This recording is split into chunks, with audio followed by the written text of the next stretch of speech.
All right, Jack Layton got into federal politics in 2003. That's when he was elected the leader of the NDP. Is this a party on the move? Absolutely. And while he was new to Ottawa and the rest of the country, he was not a political rookie. In fact, politics is in his blood. His great-great-uncle was a father of Confederation, his grandfather a provincial cabinet minister in Quebec, and his dad was a Tory minister under, and this might surprise you, Brian Mulroney. All right, Layton grew up outside Montreal. He was the president of the student council in high school. In university, Layton became a young liberal. But in 1971, he was influenced by Tommy Douglas's opposition to the War Measures Act. And when you give these kind of powers to local authorities, you no longer know what use or abuse they're going to make of those powers. Layton decided time to switch to the NDP. Eventually, he moved to Toronto, where he became a professor, then got into politics as a city councillor, and for nearly 20 years, he was the voice on the left of local Toronto politics.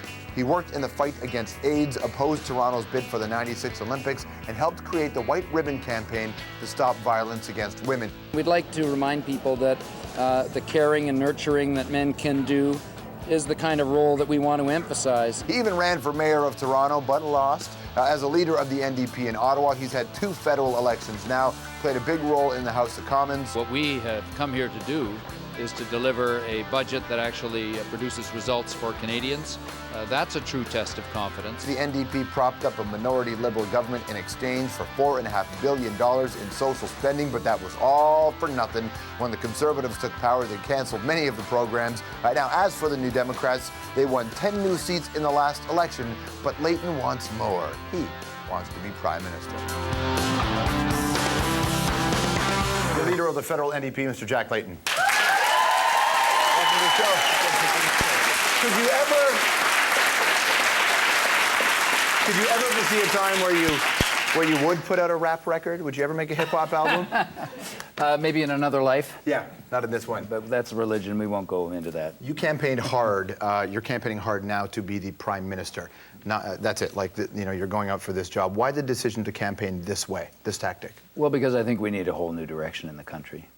You know, I've watched governments come and go over the years, and what I see is that the concerns that people are grappling with at their kitchen table, and it was sitting at a kitchen table with a family that put this word and this concept and image in my mind. Were you invited, or did you just walk in? Yeah, no, well, being a councillor, you knock on doors and you get invited in. Canadians are like that, you know, come and have a cup of tea. Or whatever, and so and they're grappling with all these issues. How are we gonna look after our grandmother? She needs home care. How are we going to cover the cost of the medications that we need? If somebody's done well in high school, but we can't afford to send them to college.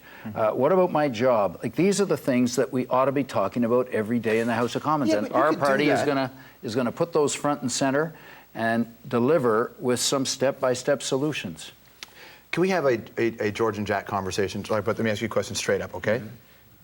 Do you think you're going to be do you think I get what you're saying, but if you look at all the polling and look at the NDP have never had that office, you don't think you're going to win in this particular election to be the Prime Minister because you know the way the numbers are rolling out. So I wonder why put yourself in that position. I'm like the guy who, you know, you've got one of those Olympic athletes who's the coach says, hey, everybody says you're going to come 9th or 12th, and you say, you know something, we're going to do better than that. We're going to actually go out there and try and win, because we really believe that what we're offering is the right way to go for the country. And we got a great team, and I think we're going to win. I think Canadians are going to say, and they're saying increasingly at the gatherings and rallies that we're having, we don't want to go back to same old. We don't want Stephen Harper. He's the wrong direction for the country.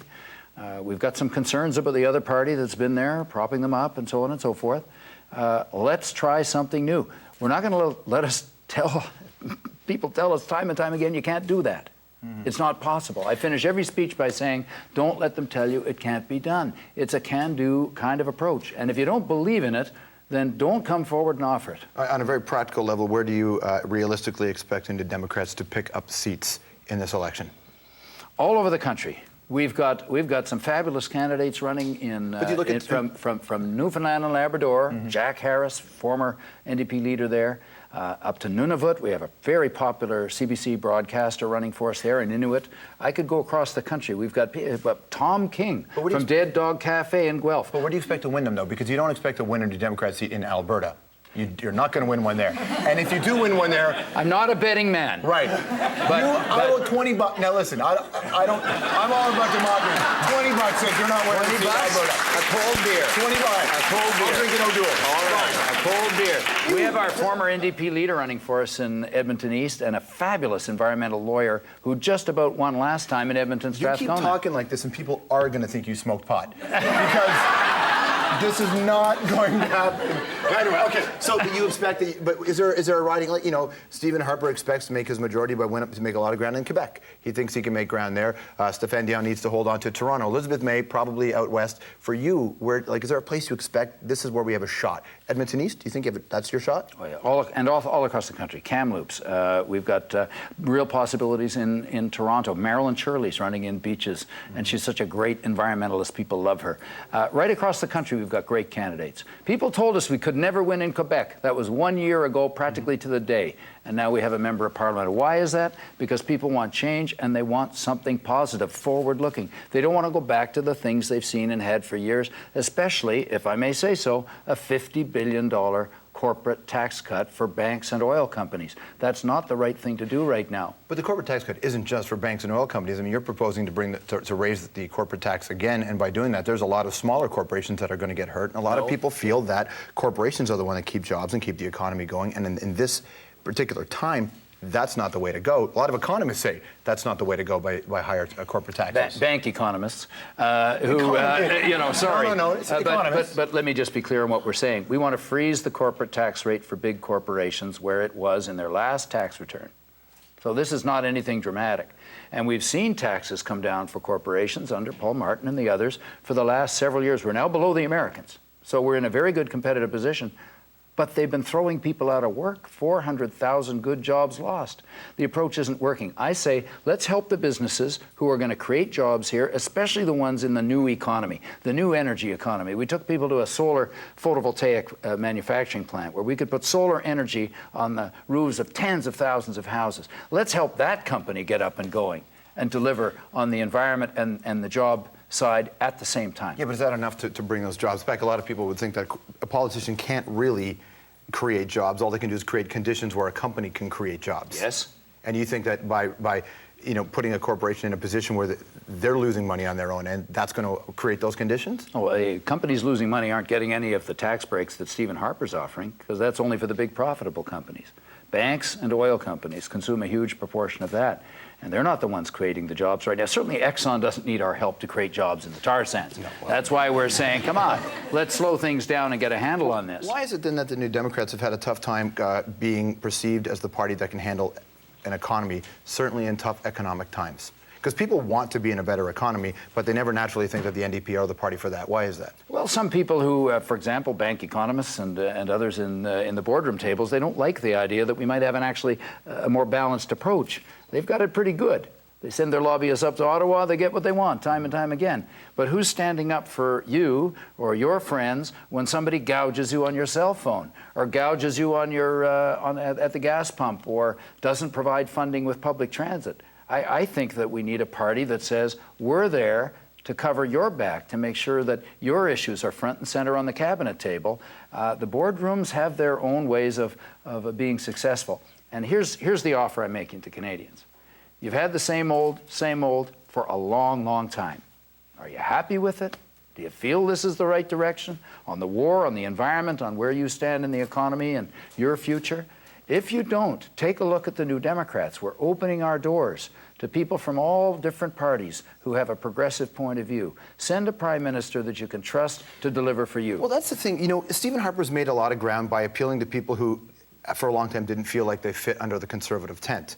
And they've been able to bring in people who are a little bit more centrist, and that's why Stephen Harper certainly grows in the polls. I wonder, for your party, have you been able, do you think that you're growing the party beyond the traditional? I mean, even Stéphane Dion called you out the other day saying that it's the same old school, out-of-date socialism that you're preaching. And have you been able to bring in people who would normally vote for the Conservative Party? When they start calling you names, you know you're making a difference. That sounds like something a mom would tell us when you're getting called names. But look, we've got one of the founders of the Green Party of Quebec running for us, Danielle Breton in Quebec. Fabulous spokesperson on Kyoto for Quebec people. We've got the former chair of the Liberal Women's Caucus of Paul Martin's government running for us in Gatineau. Why? Because it's a tent that's big and it's got some ideals and it's got some practical suggestions for how we can move forward. And so the team is fabulous, the ideas are strong, and most important, we're saying to people, we're going to put you first.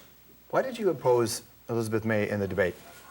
Well, I felt that we should go in with the same rules as last time, but it became very clear that we were going to end up debating the debate and who should be in the debate more than the issues. Well, I don't think it was a debate about the debate. I thought that was one of the rare moments where the people went, this is democracy, and the Green Party gets public money. And when Stephen Harper and Jack Layton said, we don't want them in there, it looked like you guys were scared of the Green Party as opposed to wanting to have, a real democratic discussion. Well, look, it's going to happen. I'm glad it's fine she's going to be there. I got to tell you, I'm primarily there to debate Stephen Harper because I think he's the wrong Prime Minister for Canada right now, and I want his job because I think we can take the country in a direction that will help a lot more people. Would you settle for Stéphane Dion's job? So, when you interview somebody in a race, do you say, so how about second? You know what, though? Sometimes you look at the reality. No, I look at the reality. I didn't get into politics to be in opposition. I got Then into why it you to join the be NDP? involved because I share the hopeful sentiment of Tommy Douglas, and it was wonderful to see him on there, because you know what he always said? Courage, my friends, it's never too late to make a better world. And I believe that, and I believe that can be done with New Democrats, not only just in the House of Commons, doing what we've done, but actually grabbing a hold of the wheel and turning the country towards where it needs to go. And it's a conversation I have with all the leaders who come on here. If you are not the Prime Minister or you are not the leader of the official opposition after this election, will you be the leader of the NDP? Well, that's always up to our party to decide. We have a convention. Do you want to stay that way? I'm enjoying the job. And every 2 years we have a convention, and they get to tell me whether they're enjoying me in the job as much as I'm enjoying the job. Good to see you, man. Thanks for coming on. Okay, thanks. Jack Layton, everybody, leader of the Federal New Democrats. All right, coming up on the show tonight, Oscar-nominated actor Greg Kinnear, plus a little bit of history in the making.